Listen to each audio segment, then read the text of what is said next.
Hello, everyone. Thank you very much for joining us for this week's Artex Academy webinar, Designing Calf Barn Ventilation. We're going to get started shortly, but just a few things before we do. You're welcome to put your questions in via the question and answer button at the bottom of your screen, or you can add them in the webinar chat. We'll be taking the questions and answering them towards the end of the presentation. And for now, I'd just like to introduce you to Patrick Rothert, the Territory Sales Representative for Artex Barn Solutions. Patrick? Am I good to start, Karen, or are we gonna, you want to wait for a couple minutes, or? No, you're good to go. Good to go, nice. Oh.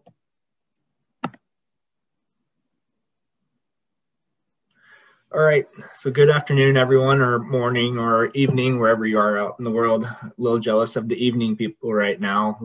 One step closer to a nice weekend. So kind of just going over what we're going to be talking about today is designing calf barn ventilation, kind of the fundamentals of it and what we need to be watching out for while we are designing these facilities. So just a little bit quick introduction about myself. Like Karen said, I'm a territory sales rep with Artex Barn Solutions, based out of the Midwest, cover a good portion here in the US for those Midwest states. I do have experience in design work with positive pressure ventilation systems, so I have a lot of expertise in being able to design these tube systems and being able to implement them inside of these barns.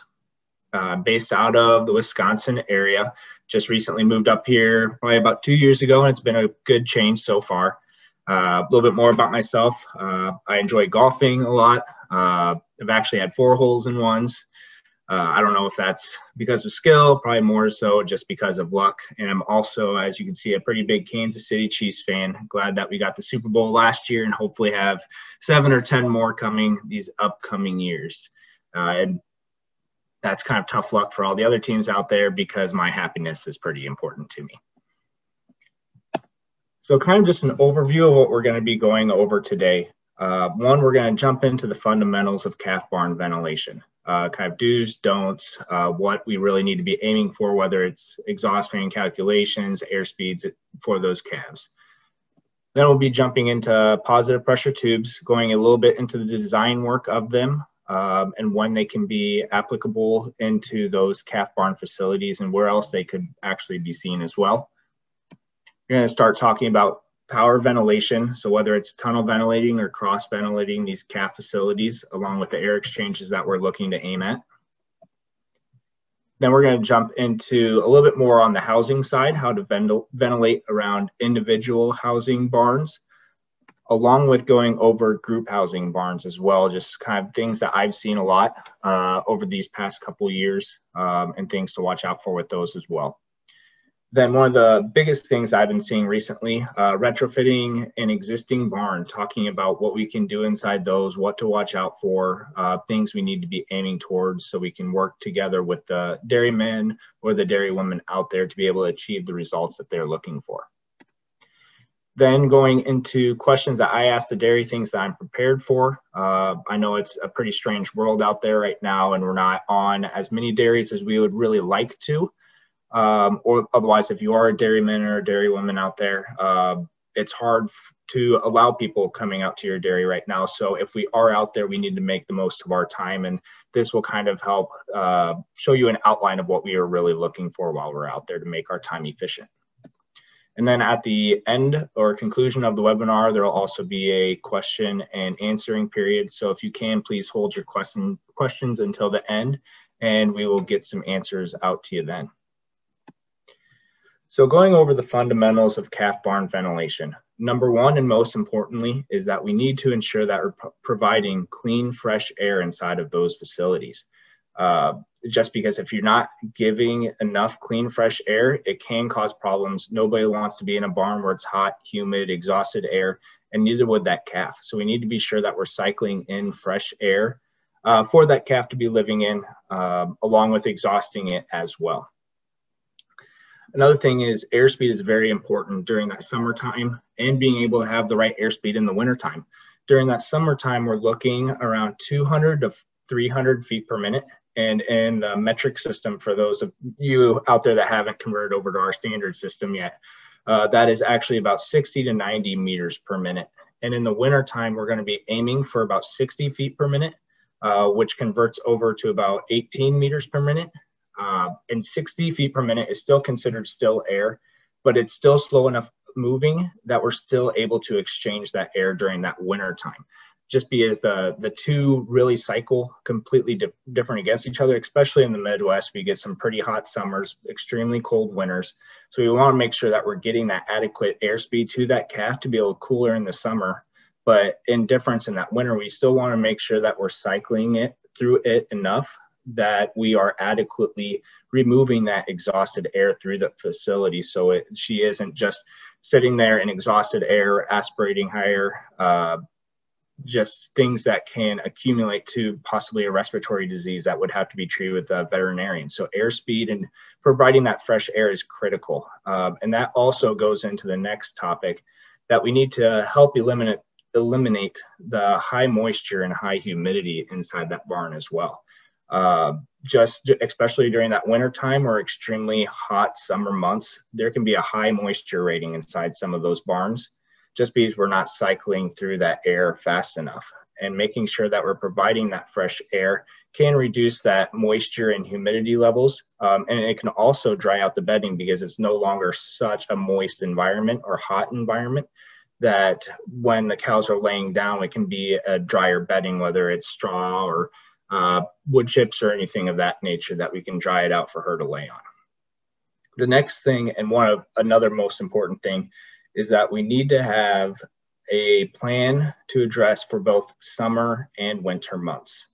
Yes, with power ventilating barns, it kind of takes out both in one, just because we can stage those fans to be operating at 100% during that summertime to be able to get a good quality air exchange, and then drop those fans down or stage them or put them on VFDs to be able to operate at a lower fan rate or fan quantity during the winter time. So we're still getting an air exchange without an excessive airspeed during that winter.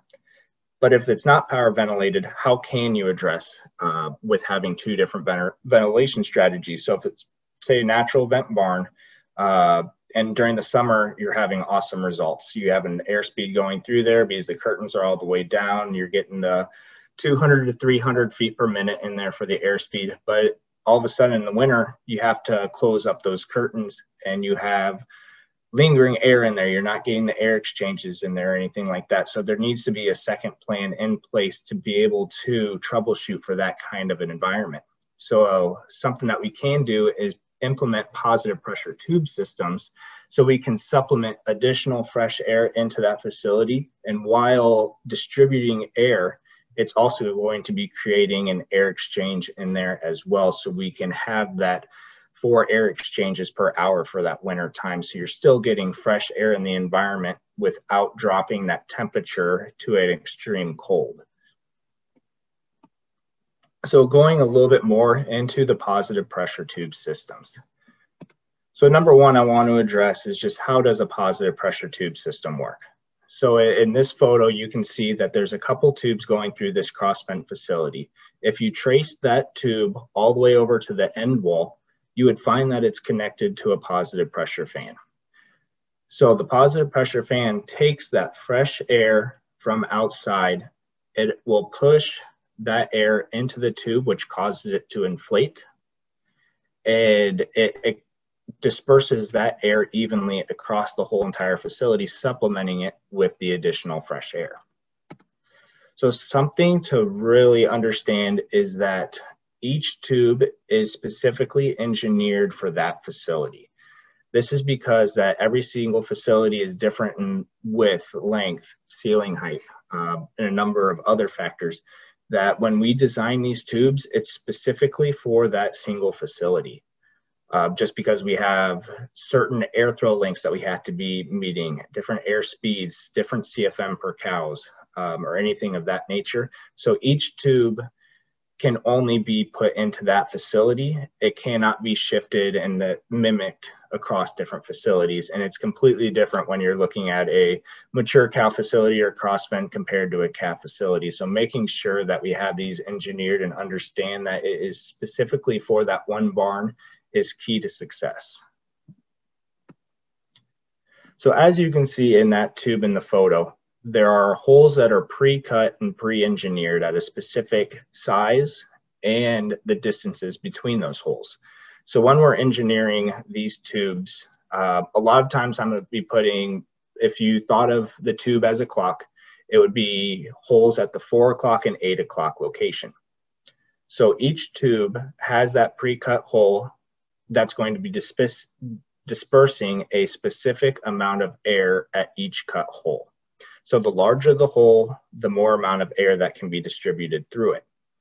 And when it's getting larger, it also changes the throw distance as well. So when I engineer this, or we engineer this, we can engineer it to place air specifically at set locations to make sure that that fresh air is getting down to those cows in their lying area, just because we want to be sure that we're placing that fresh air at the cow space or the calf space, and it's not being shot into a direction that's not going to be benefiting those cows, because the whole entire point is to be getting that fresh air at an airspeed to cool down that calf and get the fresh air down to her, so it's mixing out that hot exhausted air, pulling it out of the facility and making a better environment for her.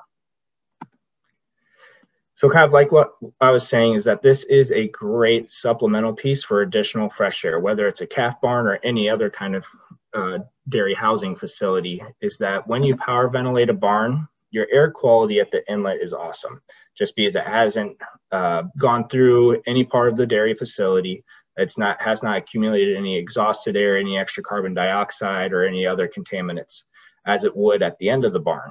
So when you do put this into your facility, you can use it to supplement additional fresh air at the end of the barn, so it disperses out, mixes with that hot exhausted air, and creates a better environment for that cow. Now we're going to start talking about power ventilating some calf barns. So one thing, especially here in Wisconsin, that I see is a lot of naturally ventilated barns. And a natural vent barn works awesome when it's 75, 80 degrees and you have a 16-mile-an-hour wind that's going through the facility. You're getting all the air speeds that you want. But in reality, how many days out of the year are you actually achieving that? Is it 20, 25%, or maybe is it 15 or 10% that you're getting those results out of it? Just because you're relying so much on Mother Nature to be able to take care of your facility and create those air exchanges. Now, when we power ventilate this system, all of a sudden, the control is in our hands. We're no longer relying on Mother Nature to be able to create the air exchanges for our calf barn. We are the ones that are creating it. So when designing these facilities, we are trying to target specific exchanges or air exchanges for both the summer and the winter climates. So during the summertime, I am aiming for 60 air exchanges per hour. So it'd be 1 exchange every minute. And this is going to be providing about 120 CFM per calf in the summer. That's about 3.5 cubic meters per minute for the metric system. And it's enough to be able to provide fresh air along with cooling that cow as well. During the winter time, I'm reducing that all the way down to 4 exchanges an hour. So 1 exchange every 15 minutes. So it's calculates out to about 30 CFM per calf in the winter, or about 1.2 to 1.4 cubic meters per minute. So the whole entire benefit of this is that I am removing that exhausted air as quick as I can during the summer. I have fresh air coming in at the inlet constantly. It moves down that facility in a minute and it's exhausted out. So I am reducing the humidity inside of that environment. I'm creating an airspeed along with giving fresh air to that calf to create the best possible environment. So kind of like I was saying with that humid air, a large benefit is being able to just take that out of your facility. When I'm going through a barn, I don't like breathing hot, exhausted, humid air, and neither does that calf. So being able to take this out also has the benefits of healthier calves because they're no longer breathing in hot, humid air. It's kind of like if I was to sit down and try to eat a pizza at 95 degrees outside, I can't eat maybe one slice, but if it's 70 degrees inside there, I can eat the whole entire pizza. It's same thing with a calf. When it's that hot and that humid inside that environment, her feed intake's going to be down, or whatever she's eating, her water intake's going to be down. And because of that, she's going to be gaining less weight through the period of her life, while you really want her to be packing that on. And it also affects her later into her life as well. Whether it is when she is ready to be breeding and producing that next calf, as that calf potentially has the less potential of what a healthier cow is going to be able to give off for that calf as well. So being able to be sure to provide that great environment with the fresh air, the airspeed, has some long-standing effects on each calf. So now we're going a little bit into the housings for the calves, whether it's individual or grouped housing, and this is completely up to the farmer. There's certain management styles that work up to be really good for some farmers and other management styles that work well for others. So that is completely up to the farmer. No other outside influences, unless if it's with a consultant or maybe a veterinarian as well. But so individual housings, just kind of give you a rough description of what that is exactly what you see in this photo. You're going to have two side walls on either side of this calf, along with a back wall in there. And one of the troubles with this is ventilation wise is how can I get fresh air down to that calf? And the problem is because that there's so many side walls, so many obstructions, that we really need to focus on this, just because if we're not getting fresh air down to her, all she's going to be doing is breathing in that hot, exhausted air.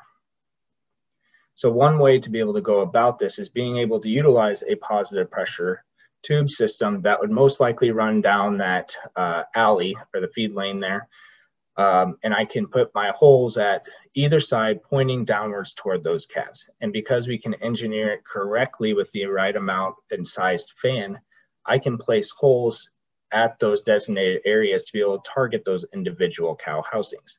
So what that allows me to do is I disperse it, I direct the air directly into that calf stall, I get the right airspeed, I get the right CFM per calf in there as well. And when that air comes down, it mixes that hot exhausted air, flushes it out, and then all of a sudden we have a really great environment for that calf.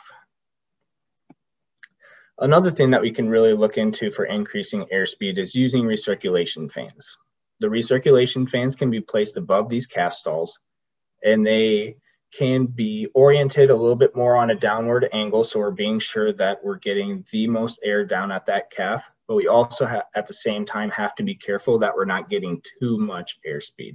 I'm not looking for 500 to 600 feet per minute like I would be with a mature cow in there. I don't want 7 miles an hour, just because that creates a draft on that calf and too much of a chilling environment. I'm just looking for that 200 to 300 feet per minute for that money range in there.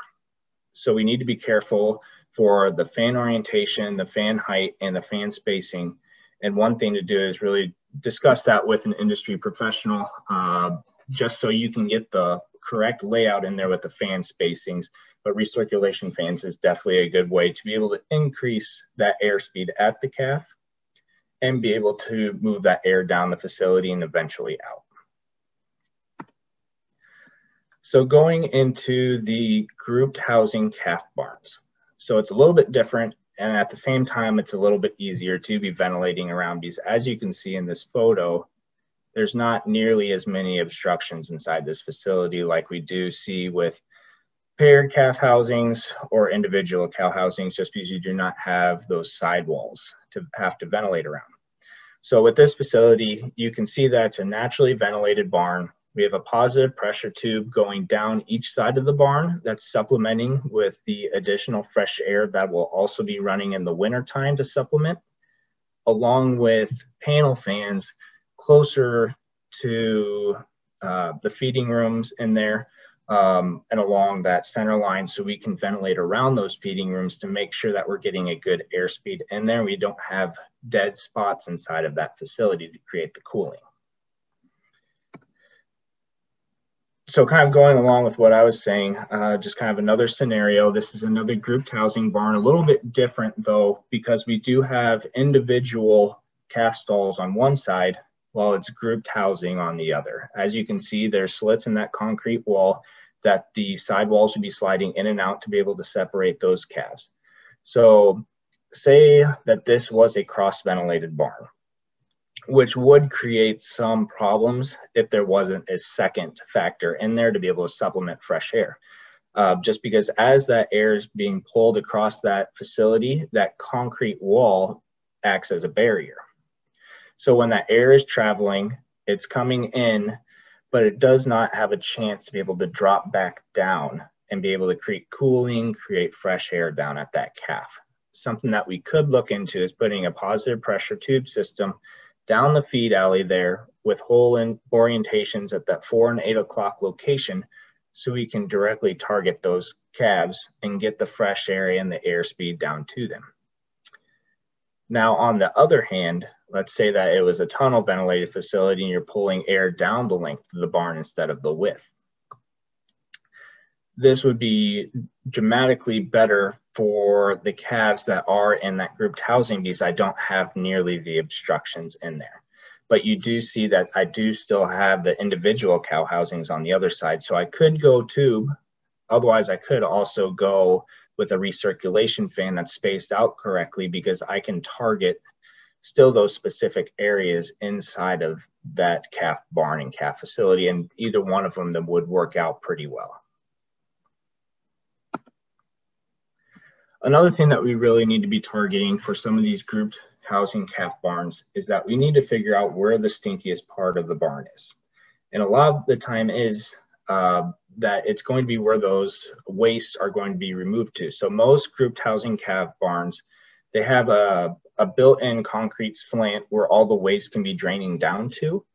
And it's going to be going down to some kind of a grate system where it's going to collect all the waste and it's going to transport it down the barn and out the facility.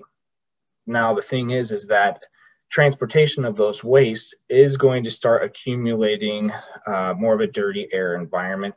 So we want to be sure that we're removing that as well, just so the calves at the end of the barn where that's being removed to are not suffering because of all of that waste being accumulated right there or anything else, because it's naturally the back of the barn.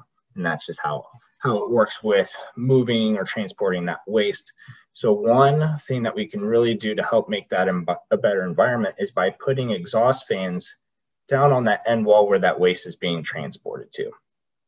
That waste is, or the air from that waste is then exhausted out of the barn, creating an air exchange that's going to make a more suitable environment for these calves to be living in, just due to the air exchange that we're pulling out, relieving it, and pulling in fresh air to supplement. So another thing that I've been working a lot with is retrofitting existing calf barns. So one of the biggest things that we need to understand is, why does the dairy want a different ventilation strategy? What are they working against? What's the problems that they're having? Is it airspeed in certain areas of the barn? Is it air quality? Is it a summer problem? Is it a winter problem? So we really need to work with the dairy to figure out and troubleshoot what's going on so we can provide the best strategy to be able to alleviate those problems and make it a better producing calf barn. So going along with that, in some cases, it's just a brand new ventilation strategy is needed just to achieve the results. It's not a brand new calf barn. There's been a lot of calf barns that I've walked through that the structure itself is great. It just needed a little bit more supplementation to be able to get the results, the end results that that dairy was looking for. And just figuring out how can we make that better with still utilizing what's existing there. So understanding the ventilation styles that are suitable for that retrofit. So one thing is that not all barns have the ability to put tubes in. And so the reason behind this, let's say if you were working with a barn that had insulated ceiling that was 12 feet high. I'm sorry for all the metric people, I didn't write that one down. But so the tube, let's say it's 20 inches in diameter that's being fed from the positive pressure fan. Now, when the fan actually turns off, that tube will deflate. And instead of being 20 inches in diameter or full circle, it all of a sudden becomes like a paper line and becomes 40 inches long. Now, when you're talking about 40 inches with only a 12-foot ceiling height, all of a sudden that's a pretty big obstruction. So the last thing we want is that when the workers are going through cleaning out the facility, removing the bedding, is that we don't want that tube being hit with skid steers or any other implements, just because that can damage the tube and then it has to be replaced. So there has to be another option that we can look at if the dairy is concerned about something like that. So the next thing is, maybe, is there enough wall space to be able to switch this over to a tunnel vent system or a cross vent system? But then again, there's still concerns to it, just because that's an added cost. You have to frame fans, wire all those fans, but it's still a great option, but not everybody wants to go that route. You really have to understand what you're working with to be able to provide the best solution.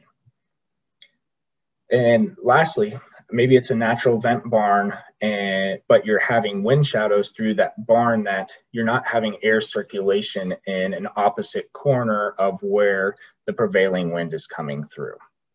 So, I mean, it could be something as easy as putting in a panel fan to be able to stir that air and create airspeed where it's not at.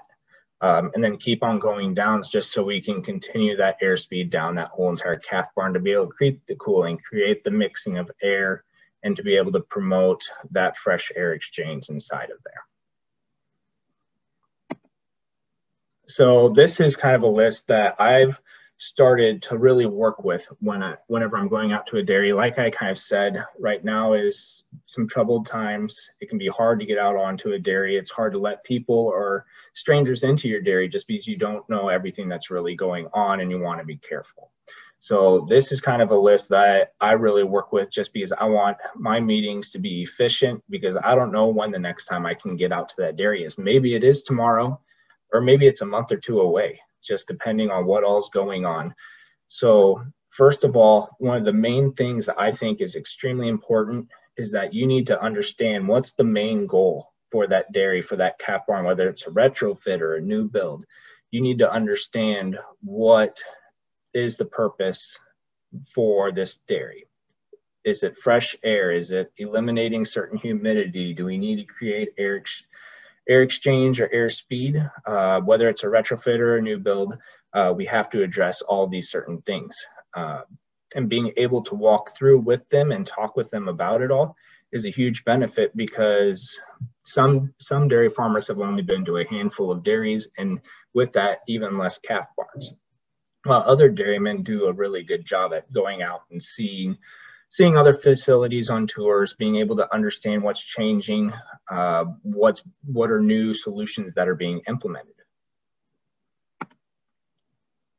And that kind of goes along with it, is that when you're talking with them, is there, or maybe you are a dairyman or a dairywoman yourself, is there different ventilation strategies that you have seen when you're walking through barns that really stand out to you, that you just think, oh man, that's really good quality fresh air. How do I implement that into my facility? Or the air speed's awesome for calf cooling during the summer, or during the winter time. That's an awesome air exchange. How can I implement this? And this gives you ideas to be able to start bouncing off of, to really understand a good direction to be moving towards, to create solutions that you're wanting to resolve.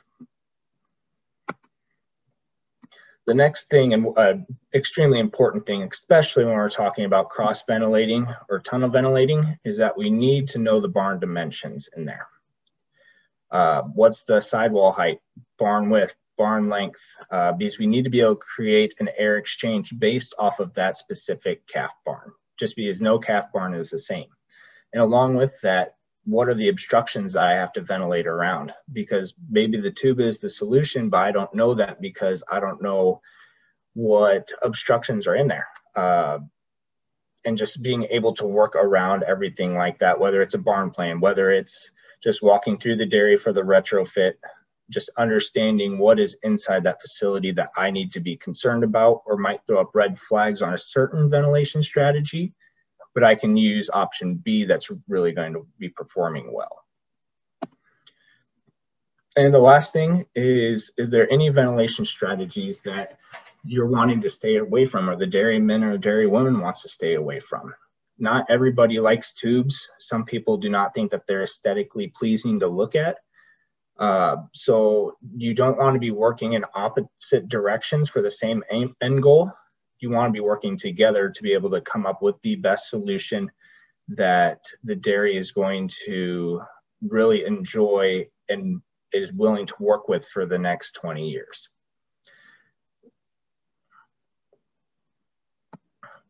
And that concludes everything with the presentation, and I am more than happy to start talking and answering any questions that you all may have.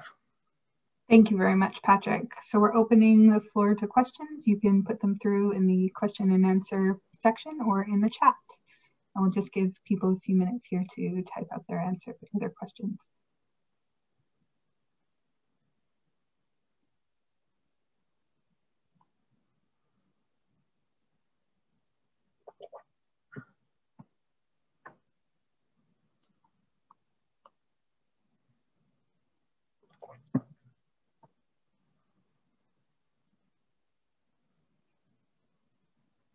Okay, so first question. When placing exhaust fans on the end wall, are there certain areas where you want to place the fans? Yeah, definitely. So when placing exhaust fans on that end wall, I want to be sure that those exhaust fans are going to be benefiting those calves as much as possible. So I don't want to be putting them on areas where there are no calves at, and maybe it's on a feed lane, just because air travels the path of least resistance.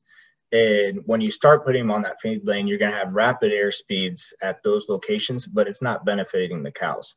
So I always try to put as many exhaust fans I can over where the grouped housing beds are at or the individual stalls are at. Otherwise, another place to be putting that is, like I said, where the manure is flowing to or the waste is flowing to, just so I can remove that dirty air out of the facility and just bring in the most fresh air as possible while I'm still getting the air speeds from those fans on those calves. Awesome. So would it make sense to add perforations to a stem wall to allow some airflow through the wall rather than over the wall? That's a pretty good question. So I've actually never seen that happen before, but it is definitely a good idea just because you can get some air going through there if you're putting perforations in there, depending on what kind of stem wall it is, just because I don't want to necessarily putting in so much into a concrete wall that it's going to cause breaking over time due to anything having to expand or contract. But I do definitely see that being as a benefit. Maybe if it was some kind of a PVC stem wall or sidewall or something of that effect, that it is a way that you could get fresh air down to that calf and into it. Is there any maintenance that you have to consider with a positive pressure tube system? Yep, so positive pressure tubes do have maintenance to them. Just because they are hooked up to a positive pressure fan. So depending on what kind of fan that is, so if it's a belt drive, you do need to tighten that belt regularly, just because if that belt is loose, it's going to decrease the performance of that fan, which means that's going to produce less CFM than what that tube was specifically designed for. So it will directly impact the tube just because it's not going to be being able to disperse nearly as much air as what it was designed for. As for the tube, you still need to be able to do maintenance on it. The biggest thing is being able to check the aesthetics of it, making sure that there's not a large hole that was cut because a skid steer hit it. So if an example, if that happened, let's say a 3-foot hole got cut into the bottom of it because it got hit by something. So what air travels the path of least resistance, and we engineered it to say have 2-inch in diameter holes. If there's a 3-foot hole in there, a majority of your air is going to be escaping through there because it's going to be traveling through the largest orifice inside that. So making sure that it's in good standing condition, there's no rips in it. If there's small little rips, it's not the end of the world, just making sure that there's not a big chunk out of it that's missing. Are there some things to consider before putting in a positive pressure tube? Yep, so understanding that it does take up space. Like I said, they can range anywhere from about 20 inches in diameter to 40 inches in diameter. So making sure you have enough ceiling space to be able to fit it in. It is possible to be able to put them up in the trusses. I have seen that done a couple times, but the biggest thing is making sure that it's not going to be hitting obstructions which could cause tears inside of that tube. Awesome. The next one is, with positive pressure tube systems, can you heat or cool the incoming air? Yes, so Dairyland Exchange or Dairyland Initiative has actually done something where they heat the air by transporting it underground. So the inlet will actually be a little ways out from the dairy itself, and it'll suck in air through a tube, transport it underground, and it heats it up. And then that way, when it comes in and gets dispersed down that building, it does heat up that air. So you're not bringing in extremely cold temperatures. The only downside to that is that when you start heating up air at a very fast rate, it can cause humid air. So that's one thing to be watching out for, is that when it does get so cold, you'll notice it inside of your dairy facility that there'll be condensation on the tube and possible drippage. So just be aware to be looking for that, just because if there is so much condensation, it can be a very heavy air that's being transported into that calf barn. All right, and our last question, how can I prepare for both summer months and winter months? Yeah, that's a great question. So with power ventilated systems, you're kind of designing for both right at the get-go. Just because you're staging your fans to be on, off, or on VFDs to be able to operate for that summer efficiency along with the winter efficiency. So with natural vent barns, it's a little bit different.